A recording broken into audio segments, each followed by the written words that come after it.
hunian kita atau di mana kita tinggal ini sudah optimum ya. Sebisa mungkin bukaan jendela lebih banyak dan lebih lebar gitu. Yang kedua adalah sirkulasi tamu. Lalu yang ketiga adalah sirkulasi servis.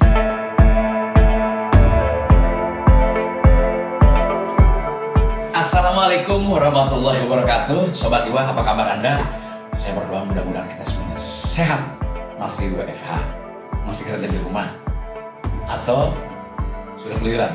Ya, meskipun rumah ini adalah tempat yang nyaman dan aman sementara ini di era pandemi ini, namun demikian banyak juga teman-teman kita yang sudah mulai keluar demi mengais rezeki dan sebagainya. Dan itu memang faktanya. Nah, di kesempatan hari ini saya ingin ngobrol santai, walaupun tetap kita harus semangat. Banyak olahraga, berjemur, dan jangan lupa makan kalau ada yang soalnya di rumah itu kan nafsu makan banyak, cuman yang dimakan udah mulai tipis nih. Nah, tapi oke, gak apa-apa, yang penting semangat. Kita akan ngobrol santai seputar konsep membangun rumah tanggap pandemi. Dan ini pun tentunya rujukan dari hasil riset yang dilakukan oleh Gujo Arsitek. Bagaimana caranya mendesain properti, baik itu rumah, kantor, sekolah, dan sebagainya. Nah, untuk itu saya akan ngobrol dan berbincang dengan sahabat lama saya, Bapak Insinyur Satrio Herlambang. Beliau adalah arsitek yang kerap kali memenangkan sayembara-sayembara tentang arsitek di Indonesia. Saya melalui video call. Ya. Assalamualaikum warahmatullahi wabarakatuh, Pak Satrio. Pak Satrio, saya dapat kabar bahwa Pak Satrio saat ini sudah membuat sebuah konsep desain properti sebut saja, atau rumah atau apapun yang menghadapi kondisi-kondisi seperti pandemi saat ini. Bisa cerita bagaimana ceritanya? Baik Pak Miing, terima kasih sudah diberikan kesempatan kepada saya untuk sharing kepada Sobat Iwa dimanapun berada terkait hunian tanggap COVID. Apa-apa saja yang harus kita lakukan, ada beberapa hal ya, ada 7-8 hal yang harus kita lakukan kaitannya penyesuaian ruangan, hunian di mana kita tinggal terhadap adanya wabah COVID-19 ini. Yang pertama yang harus kita perhatikan adalah meshing bangunan, ya. Apakah meshing bangunan yang hunian kita atau di mana kita tinggal ini sudah optimum, ya, sudah maksimal, baik dari segi bukaan jendela, lalu bentuk meshingnya kalau bisa juga jangan terlalu bulky ya, atau terlalu tebal, karena kalau terlalu tebal ini sinar matahari dan sirkulasi udaranya bisa tidak maksimal ya, tidak optimum gitu, mencapai ke ruangan-ruangan yang ada di dalam rumah kita. Lalu yang kedua adalah sanitasi station. Sanitasi station ini adalah area di mana kita cuci tangan ya, membasuh tangan dan berbersih sebelum kita masuk ke rumah ya. Biasanya kita letakkan di area depan rumah atau halaman rumah, bisa di teras ataupun di garasi. Ini tergantung kalau rumah yang existing atau yang sudah terbangun, ini juga tergantung dari posisi plumbingnya gitu, di mana kita bisa menarik yang terdekat. Lalu yang ketiga adalah natural ventilasi dan lighting. Ini yang tadi saya sebutkan kaitannya juga dengan meshing tadi ya. Sebisa mungkin bukaan jendela, bukaan pintu lebih banyak dan lebih lebar gitu, sehingga cahaya matahari dan udara bisa bergantian masuk ke dalam ruangan ya, menggantikan udara yang ada di dalam ruangan dengan udara yang baru dari luar gitu. Kalau di rumah yang sudah terbangun, tentunya kita harus lihat lagi ya, bagaimana dengan bukaan yang sudah ada, apakah sudah cukup bukaan tersebut atau perlu ditambahkan ya, sehingga seluruh ruangan kita bisa tercapai sinar matahari dan ventilasi udaranya berjalan dengan baik.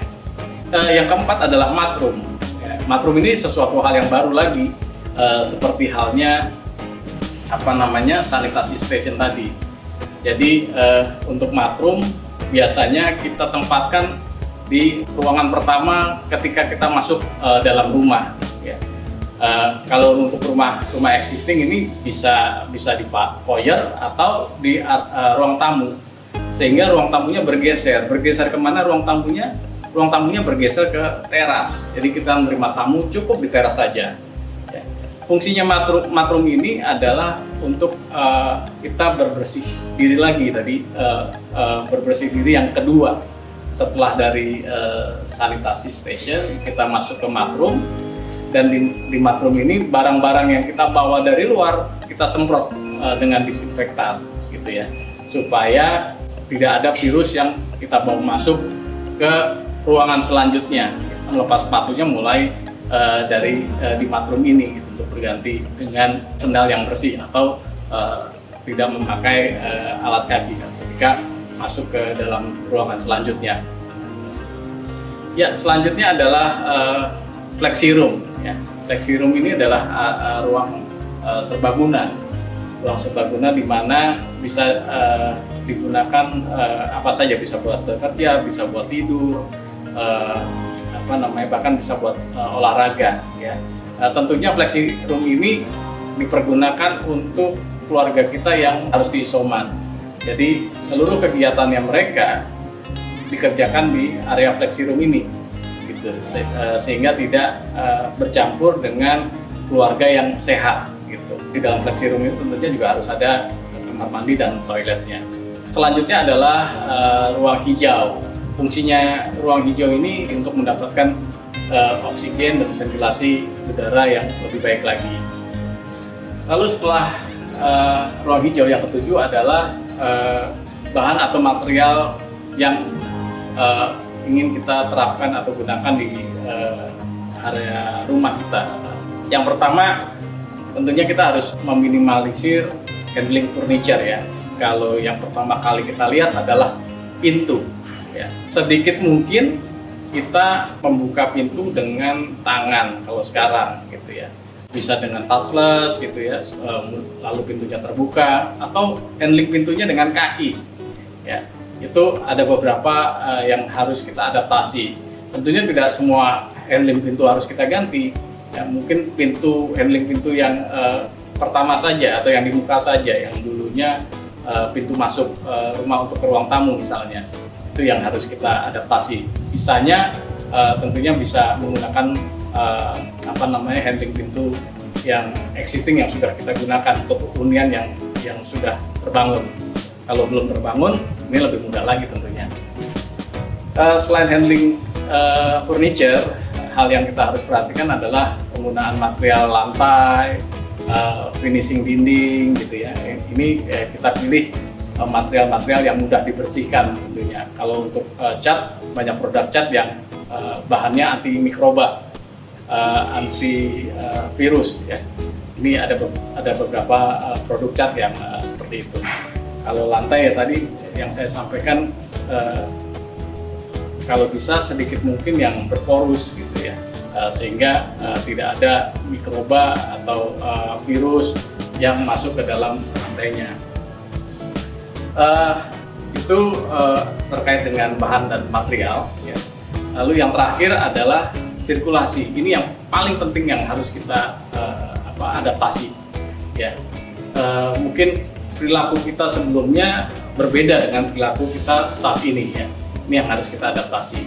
Ya, sirkulasi di lingkungan hunian kita bedakan ada 3. Yang pertama adalah sirkulasi penghuninya, ya. Sirkulasi penghuni bangunan. Yang kedua adalah sirkulasi tamu. Lalu yang ketiga adalah sirkulasi servis. Ya, ini treatmentnya berbeda.